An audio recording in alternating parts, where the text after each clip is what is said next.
पाकिस्तान पर एक और वाटर स्ट्राइक करने की भारत ने मंजूरी दे दी है। दशकों बाद केंद्र की मोदी सरकार वो करने जा रही है जिसके बाद पाकिस्तान सिर्फ ताकता रह जाएगा, हाथ मलता रह जाएगा। भारत पाकिस्तान को और तड़पाएगा और पानी की एक एक बूंद के लिए तरसाएगा। दरअसल सरकार ने सिंधु नदी का पानी रोकने के बाद चिनाब नदी पर हाइड्रो प्रोजेक्ट को मंजूरी दे दी। आखिरकार भारत ने 4 दशकों की देरी से चिनाब पर सावलकोट पावर प्रोजेक्ट का निर्माण करने का फैसला किया है। पाकिस्तान पर जल प्रहार करते हुए मोदी सरकार ने जम्मू कश्मीर के रामबन जिले में चिनाब नदी पर 1856 मेगावाट की सावलकोट हाइड्रो प्रोजेक्ट को हरी झंडी दे दी है। सिंधु नदी का पानी रोकने के बाद यह दूसरा बड़ा फैसला माना जा रहा है। यह प्रोजेक्ट जम्मू कश्मीर के रामबन जिले के सेंधु गांव के पास लगेगा और इसका मकसद चिनाब नदी के पानी का बिजली के लिए पूरा इस्तेमाल करना है। केंद्र सरकार का मानना है कि इस परियोजना की जरूरत नेशनल लेवल पर है। हालांकि पाकिस्तान की आपत्तियों और कई तरह की रुकावटों की वजह से यह परियोजना अटकी हुई थी।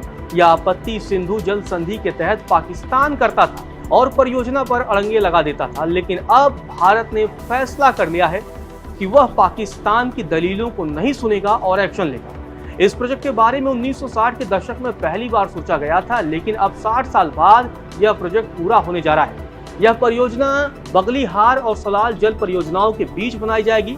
यहाँ 192.5 मीटर ऊंचा कंक्रीट डैम बनेगा और 3 सुरंगों से नदी का जल मोड़ा जाएगा। सरकार की मंजूरी के बाद national hydraulic electric power corporation यानी कि NHPC ने बुधवार को इस बिजली परियोजना के लिए टेंडर प्रोसेस की शुरुआत भी कर दी है। यह प्रोजेक्ट जम्मू कश्मीर के रामबन जिले के सिद्धू गांव के पास बनना है। ऑनलाइन टेंडर जमा करने की अंतिम तारीख 10 सितंबर है। तो ज़्यादा सिल्ट और ज़्यादा ट्रेस की वजह से हमारी मशीनों को चलने में दिक्कत होती है, तो इसको हम फ्लशिंग करके दूर है कि हमारे अपस्ट्रीम में बगलियार पावर स्टेशन है, तो वो फ्लशिंग कर रहा है, तो उसके टेंडम में हमको भी करना है, क्योंकि वो वहाँ से सिल्ट और ट्रेस छोड़ेगा तो हम तो अपने पास रोक नहीं सकते, तो ये भी आगे हमें छोड़ना है। 1856 मेगावाट का यह प्रोजेक्ट मील का पत्थर साबित होगा।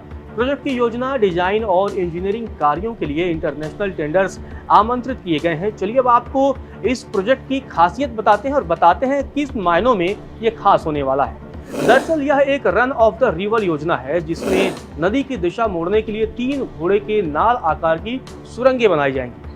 इन सुरंगों की लंबाई 965 मीटर, 1130 मीटर और 1280 मीटर होगी। इस प्रोजेक्ट में 192.5 मीटर ऊंचा कंक्रीट ग्रेविटी डैम बनाया जाएगा। बांध के बाएं किनारे पर एक अंडरग्राउंड पावर हाउस बनेगा जिसमें 225 मेगावाट के 8 यूनिट होंगे। इसकी कुल क्षमता 1800 मेगावाट की होगी। इसके अलावा 56 मेगावाट की एक और यूनिट बनाई जाएगी जो पानी का पूरा इस्तेमाल करेगी। सबसे खास बात यह है कि यह प्रोजेक्ट जम्मू से 120 किलोमीटर दूर और श्रीनगर से 130 किलोमीटर की दूरी पर है। इससे न केवल क्षेत्रीय विकास को बढ़ावा मिलेगा बल्कि भारत की वाटर यूटिलिटी को भी नई ताकत मिलेगी। चिनाब नदी का बेसिन जम्मू कश्मीर और हिमाचल प्रदेश में फैला है और इसका अधिकांश हिस्सा स्थायी रूप से बर्फ की चादर से ढका रहता है।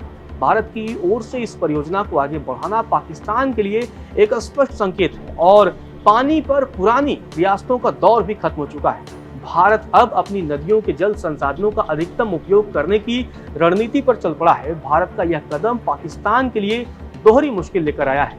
एक ओर भारत ने सिंधु जल संधि को ठंडे बस्ते में डाल दिया है, तो दूसरी ओर चिनाब जैसे अहम नदी बेसिन पर एक बड़ी परियोजना शुरू कर दी है। इससे पाकिस्तान को डर है कि उसका जल प्रवाह प्रभावित हो सकता है। आपको बता दें कि पहलगाम आतंकी हमले के बाद से प्रधानमंत्री नरेंद्र मोदी ने पाकिस्तान को साफ कर दिया था कि ट्रेड और टेरर, पानी और खून, गोली और बोली एक साथ नहीं हो सकती। पहलगाम आतंकी हमले के तुरंत बाद भारत ने पाकिस्तान के साथ सिंधु नदी संधि को सस्पेंड कर दिया था। भारत सरकार के इस कदम पर पाकिस्तान तब आग बबूला हो गया था, लेकिन और अब भारत चिनाब के पानी को भी रोकेगा, पाकिस्तान को पानी की एक एक बूंद के लिए तरसाएगा। पहले सिंधु, अब चिनाब। भारत लगातार एक्शन मोड में है और वो किसी भी कीमत पर पाकिस्तान को अब बख्शने वाला नहीं।